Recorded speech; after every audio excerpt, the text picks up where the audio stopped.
하나님께서 우리에게 주신 말씀은 창세기 26장 1절로 11절 말씀입니다. 죽이려고 하였다고 말씀을 지금 하셨는데, 아브라함의 이삭의 아버지 아브라함에게 창세기 12장에서 약속을 해요. 여호와께서 아브라함에게 이르시되 너는 네 고향과 친척 아버지 집을 떠나 내가 네게로 보여줄 땅으로 가라. 내가 너로 큰 민족을 이루고 내게 복을 주고 내 이름을 창대케 하리니 너는 복이 될지니라. 너를 축복하는 자에게는 내가 복을 내리고 너를 저주하는 자에게 저주를 주리니 땅의 모든 족속이 너로 말미암아 복을 얻을 것이라고 말씀하셨어요. 그러니까 뭐예요? 많이 봤잖아요. 아브라함의 아내가 너무 아름다웠어요. 너무 아름다우니까 아브라함 때도 그때 그가 흉년이 들어서 애굽을 지날 때 그런단 말이에요. 자기가 너무 아내가 이쁘니까 사람들이 그 아내 자기를 죽이고 아내를 빼앗아갈 것 같으니까 거짓말 하잖아요. 누이라고 그러고 거짓말 하잖아요. 그때는 그곳에 왕에게 그 아내가 갔었어요. 그거 알고 재앙이 내리니까 내보낸 거 아닙니까? 똑같이 이 죄를 짓고 있는 거예요. 이 사람은 이삭은 복을 받을 만한 자격이 없는 사람이에요. 아브라함이 아버지가 했던 죄를 똑같이 지고 있잖아요. 그런데 왜 하나님은 복을 주시냐? 아브라함에게 계약을 하신 거예요. 할렐루야. 자손 만대에 복을 주겠다고 계약을 하시고 이 잘못된 일은 잘못된 일로 별도로 구분을 하신 것입니다. 별도로 이것대로 회개를 요구하신 거예요. 이게 달라지는 거죠. 그리고 그 아버지에게 약속했던 것처럼 이 땅에 교류하면 내가 너와 함께 있어 내게 복을 주고 임마누엘 하신다. 함께 있어. 내게 복을 주고 내가 이 모든 땅을 너희 자손에게 주리니 내가 내 아버지 아브라함에게 맹세한 것을 이루어 내 자손을 하늘의 별과 같이 번성하게 하며 이 모든 땅을 내 자손에게 주리니 내 자손으로 말미암아 천하 만민이 복을 받을 것이다. 할렐루야. 아브라함에게는 떠나라. 만나라 그 말이에요. 하나님을 만났더니 이 복을 허락하셨고 이번에는 뭐예요? 아브라함에 받았던 복을 주신 하나님을 따라가니까 이삭에게 아버지에게 줬던 복이 그대로 온 것입니다. 할렐루야.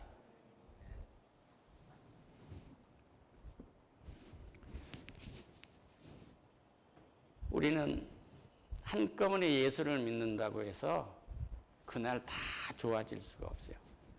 우리 어머니가 예수를 믿는 분이니까 도 닦는 승려처럼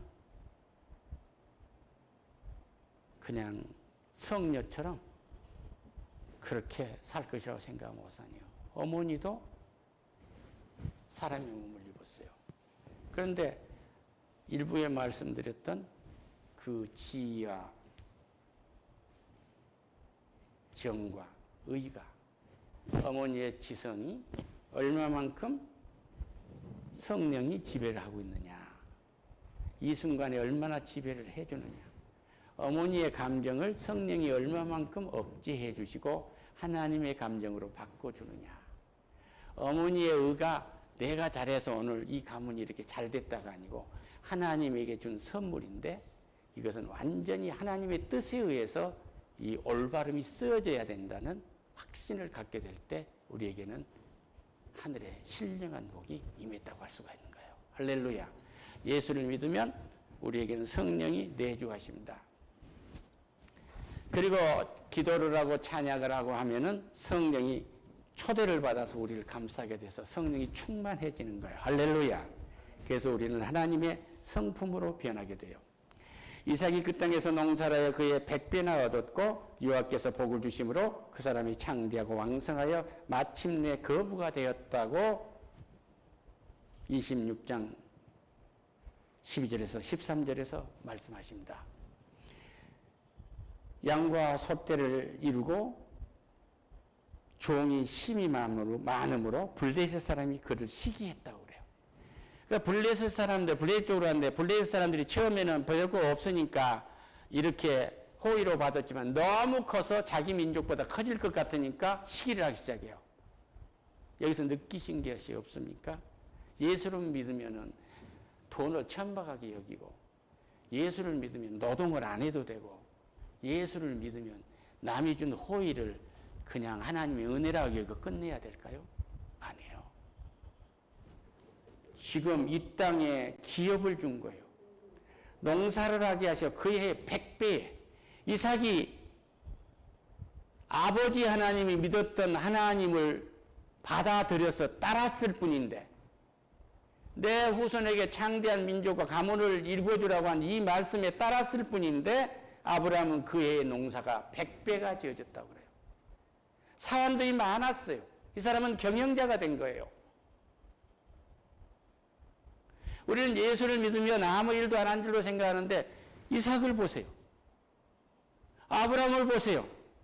양이 너무 많아져가지고 적과 꾸린 땅으로 가자고 나올 때는 자기 조카하고 기분 좋게 나왔지만, 그 밑에 사환들이 자기가 충성하는 주인이 서로가 크게 만들라고 싸움하지 않아요?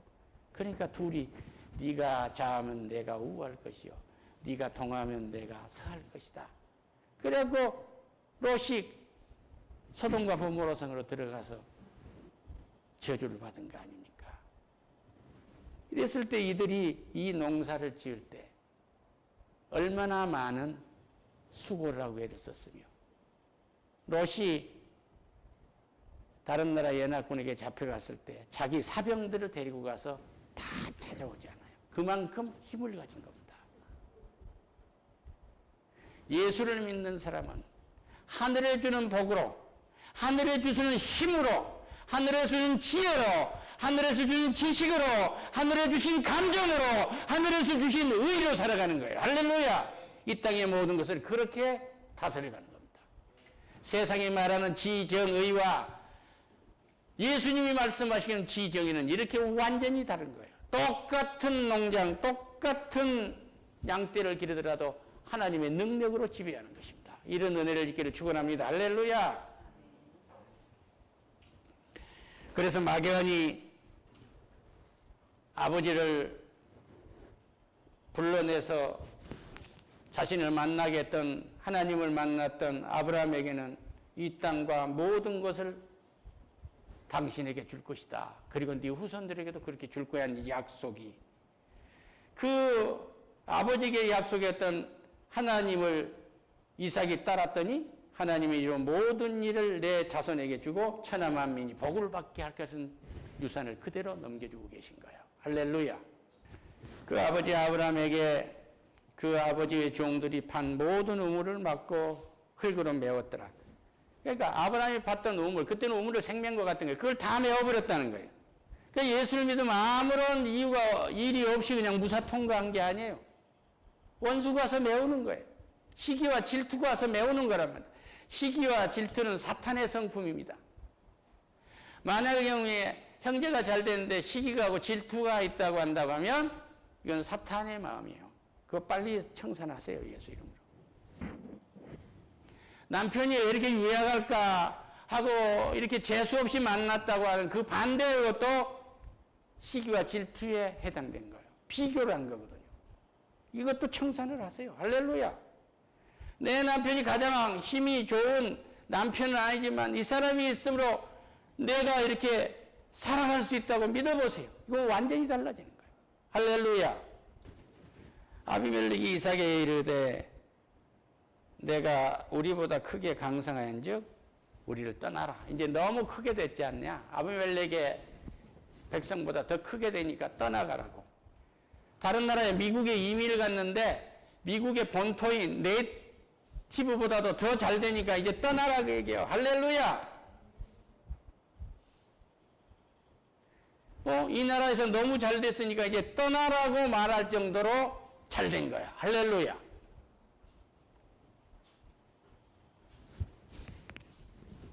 이삭이 그걸 떠나 그날 골짜기 장막을 치고 거기에 있었어요. 거류했다고 그러죠. 그 아버지 아브라함에 대해 팠던 우물들을 다시 파니 이는 아브라함이 죽은 후에 블레셋 사람들이 그 우물을 메웠습니다. 이삭이 그 우물의 이름을 그의 아버지를 부르던 이름으로 불렀더라. 아멘. 아버지가 줬던 상속을 다 빼앗아 갔는데 그놈을 다 찾았다는 거야. 할렐루야. 이삭의 종들이 골짜기를 파서 셈의 군을 얻었느니라. 다시 이번에는 저 한강으로 말하면 저 강원도에 물이 나오는 물의 원천을 찾아냈다는 거예요. 과학 원천을 찾아냈다는 것입니다. 남이 개발에는 과학을 인용해서 쓰거나 응용해서 쓴 거나 한 것이 아니라 이 과학의 원리를 능동적으로 개척했다 이 말입니다. 왜 이 부분을 물리적으로만 이해를 하십니까? 남이 논문 쓴 것을 대충 카피해서 학자인 척한 것 아류가 아니라 원리를 찾아서 세상에 레포트를 내서 원조가 되게 하셨다 이 말이에요. 할렐루야. 여러분과 나의 자식들이 원조가 될 것입니다. 왜 인생 대충 살다 가려고 그럽니까? 그런 목자들이 이삭의 목자와 다투어 이르되 이 우물은 우리의 것이라 하매 이삭이 그 다툼으로 말미암아 우물 이름을 에색이라 하였으며 또 다른 우물을 팠더니 그들이 또 다툼으로 그들의 이름을 신나라 하였으며 이삭이 거기서 옮겨 다른 우물을 팠더니 그들이 다투지 아니하였으므로 그 이름을 르호봇이라 하여 이르되 이제는 여호와께서 우리를 위하여 넓게 하셨으니 이 땅에서 우리가 번성하리로다. 우물은 전체를 말하고 생명을 말하는 것인데 물이 가장 소중한 것인데 이제 우물을 너무 크게 댐을 너무 크게 해가지고 다른 민족이 시기와 질투도 못하게 만들어버린다는 거예요. 할렐루야. 이것이 뭐예요? 미국 사람들이 잘 말하고 있는 거 아니에요. 우리를 전쟁하겠다고 생각도 못하도록 강하게 만들어야 해요. 할렐루야. 적군이 전쟁하겠다는 마음도 먹지 못하도록 강하게 만들어야 이런 얘기예요. 그렇지 않은 강한 민족이 되어야 됩니다. 할렐루야.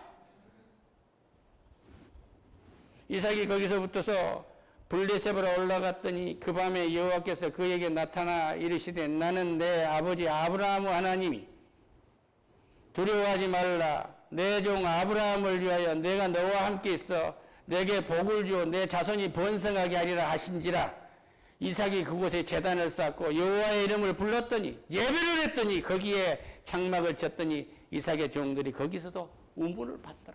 계속 사업을 확장해 갔다는 거예요. 할렐루야. 마지막 작은 예화로 결론을 내려드리겠습니다. 아버지 말을 들어야 된다고 하니까 아버지 말을 잘 들으려고 우리가 살고 하지만 하나님의 지혜가 없는 아버지 말은 들으면 안 되죠. 그렇죠? 비가 오는데 소금성을 락에다 태우고 가라 하면 비 맞으면 다 녹아버리잖아요. 그래서 과학이 필요한 거예요. 저 목사가 무슨 말을 할까 걱정스럽습니까? 하나님, 아브라함은 그의 아버지한테 상속을 받아가지고 100배의 결실을 맺었고 우물을 파서 아버지가 메웠던 우물을 다 다시 찾고 그들이 와서 메우니까 또 찾고 자기의 사원들이 물이 나오는 근원을 찾았어. 한강의 물줄기를 찾았단 말입니다. 그 댐을 막는 거야. 너무 댐이 커서 이제는 다른 나라가 넘나들 수 없게 만들었다 이런 얘기입니다. 그 밤에 여호와께서 그에게 나타나 이르시되 말씀하십니다. 아브라함의 하나님 그분이 말씀해요. 두려워하지 말라. 내 종 아브라함을 위하여 내가 너와 함께 있어 내게 복을 주어 내 자손이 번성하게 하리라. 초가지붕에는 옛날에 박동굴을 올렸어요. 그게 박을 심어놔요. 사다리를 놔뒀어요. 아버지가 올라가서 박을 타요. 그 박을 거기서 타면은 박속은 나물에서 먹고, 박껍질은 바가지로도 쓰고, 다른 도구로도 쓰는 거예요. 그런데 아들이 사다리 중간만큼 가다가 내려다보니까 너무 무서운 거예요. 무니까 아버지가 딱 한마디, 내만 봐라. 내만 봐라. 나를 봐라. 너희들이 두려울 만큼 복을 내릴 거야. 그러니까 나만 봐야 돼. 뒤를 돌아보지 마라 말이야. 노세 아내가 소돔과 고모라 성 그 뒤를 보다가, 안전을 보장해준 그 땅을 보다가 소금 기둥이 됐잖아요. 그렇지 않은 뒤를 돌아보는 게 아니에요. 할렐루야. 할렐루야. 나이 70이 돼가지고 할아버지 행세하십니까? 80이 되는 어떤 총회장이 말씀하시더라. 맨날 만나면 자네가 내 팔순 설교해 줬잖아. 그랬는데, 이제 팔순이고 몇 년 되면 자네도 그런 거야. 난 팔순 없는데. 60갑자에 속았구만. 70갑자 동방석이한테, 아직도 동방석의 귀신한테 속았구만. 이놈의 총회장한테서 팔순에 귀신이 떠나게 해주세요 하고 내가 그 많은 사람들, 예식장에 커피숍에 있는 사람들 앞에서 기도를 해버렸어요. 그때 우리 마누라가 있었습니다. 이번에 총행사를 갔는데 그 많은 사람들인데 80살 얘기를 한마디도 안 하는 거야. 할렐루야! 80이 되니까 언제 죽을 줄 모르니까 뒤를 돌아다보는 거야. 두려워지는 거라고. 모세가 성질만 안 부렸고 하나님의 공로를 가로채지만 않았다는 놈은 아직도 살아있을 거예요. 그럼 120살이 간 겁니다. 과거에 우리 할머니 할아버지가 몇 살 되니까 굴방에서 하룻불에서 이런 담배를 피웠고 이러다가 갖고 상해를 만들었고 몇 세 갔는데 오래 살았었다고 사람들은 그렇게 말을 했다. 종객이 너무나 많아가지고 소복이 있는데 산이 하얗도록 그렇게 복을 받았다는 이런 거에서 완전히 끊으란 말이오. 할렐루야. 성경에 어디 봐도 60갑자가 없어요. 그런데 왜 소띠에 말띠에 백마야 설교를 하고 있느냐고? 두려워하지 말라고 말씀하세요. 할렐루야. 나이가 두려워지는 애굽을 떠나세요. 일이 너무 잘 돼가지고 언제까지 잘 될 것인가 두려움에서 떠나세요. 할렐루야. 내 형제가 잘 돼간 것이 시기와 질투가 난 데서 완전히 떠났어요. 그것은 사탄의 역사입니다. 아브라함에게 약속하셨던 저 하늘의 별처럼 저 바다의 모래처럼 창대한 민족과 가문을 일궈간다. 내 후손도 그렇게 할 것이라는 약속을 이삭에게 반드시 딱 전하셨어요. 그래서 아브라함의 하나님, 이삭의 하나님, 야곱의 하나님이라 그래. 이삭의 아들 둘이 있었어. 에서가 있었고 야곱이 있었는데 이 사람은 하나님을 사모한 사람이고 에서는 지 육신으로 산 사람이란 말이에요. 갈대아 우르를 떠나니 못한 자식 새끼였단 말이에요. 지 할아버지는 갈대아 우르를 떠난 니스의 사람이었고 그러니까 아버지의 축복은 장자한테 받는 것, 장자한테 하는 건데 에서의 행세를 하면서 이삭 자기 아버지한테 마지막에 축복을 받으려고 할 때 도둑놈인데 얼마나 그 몸에서 쩌린 냄새가 났겠습니까? 그러니까 그 아버지가 그래요. 내 자식의 땀 냄새가 여호와의 밭에 향치가 되어주라고 축복을 합니다. 수요일 날은 이 은혜를 가지고 하나님 복 내리실 것입니다. 한마디도 놓치지 않는 은혜가 있으시기를 축원합니다. 할렐루야. 아브라함에게 허락하신 하나님이 이삭에게 허락하셨고 이삭에게 허락하신 하나님이 자격이 없는 야곱에게 축복하셨더니 그 복이 여러분과 나에게 있다는 사실을 확신하고 오늘 돌아가시기를 축원합니다. 하나님 감사합니다. 하나님을 만나라. 그리하면 하나님이 이 땅과 모든 것을 당신에게 주시기를 원하게 됩니다. 그리고 하나님을 따르세요. 그러면 하나님이 이 모든 땅을 내 자손에게 주고 천하만민이 복을 받게 할 것이라는 은혜를 짓게 됩니다. 이렇게 축복해 보세요. 도둑놈 같은 자식이 어떻게 잘 되는지 보세요. 예수님 이름으로 기도드립니다.